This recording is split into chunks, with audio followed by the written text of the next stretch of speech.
Mickey Rush's Brother, a novel by Martin Starkhand.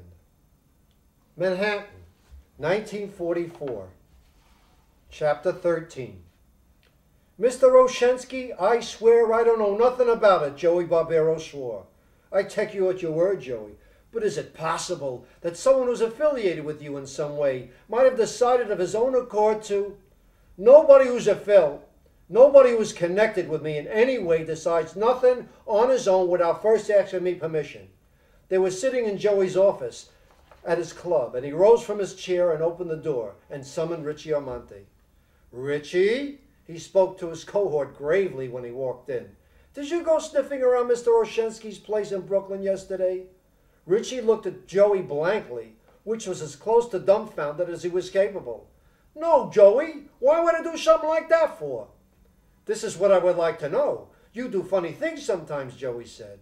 It wasn't me, Joey. Honest, it wasn't me.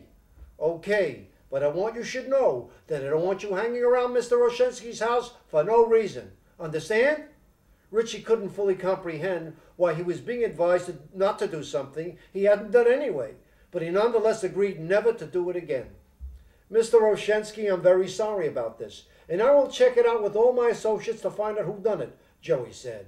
Richie, go out front, and when Lenny and Tommy come in, tell them I want to talk to them about this, he instructed his sidekick, who did as he was told. Joey, I do not wish to cause a commotion or be of any trouble. The sole reason I came to you is because your name was mentioned, and my housekeeper was rather upset. You and yours ain't never caused me any trouble, Mr. Roshensky, and if one of my people stepped out of line, I will take care of it. And if it ain't one of mine, I will find out who. Thus assured, Yakov put on his hat and thanked Joey for his indulgence. Don't mention it. Why don't you stay for dinner in the floor show, Mr. Roshensky, as my guest? I cannot. I must go home and pack, Joey. I am taking an early train for Washington, D.C. in the morning. Some other time, perhaps, he begged off. Mr. Roshensky departed, and a short time later Joey held a conference with his henchmen at a table in the rear of the club. It wasn't me, Joey, Lenny said. Me neither, Tommy echoed.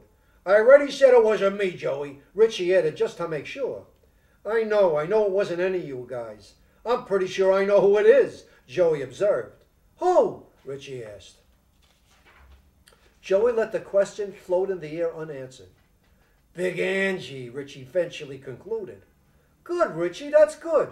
You're getting less stupid lately, Joey said. Thanks, Joey, Richie replied, complimented. But why would Angie go looking for Mr. Roshensky? They ain't got nothing to do with each other, Tommy proffered. He didn't go looking for Mr. Roshensky. He went looking for Bobby, Joey said. Why would Angelo go looking for Bobby? Don't he know he joined the army and got killed? Richie ventured. How would he know? It wasn't on the radio, was it? It wasn't in the newspapers. And even if it was in the papers, that can't read anyhow, Joey declared. And who would tell him that knows? Would you tell him, Richie? Me, Richie replied, insulted. If I ever run into the ugly sucker, I'll kill him. No, you won't. If you run into him, you bring him to me, Joey told him definitely. Right, Joey. I bring him to you and I don't tell him nothing. If Angelo was after Bobby, why won't he come to look for him at the club? If he thinks he's alive, Lenny asked. Because if the ape comes here, he runs into us, and he wants to corner Bobby alone.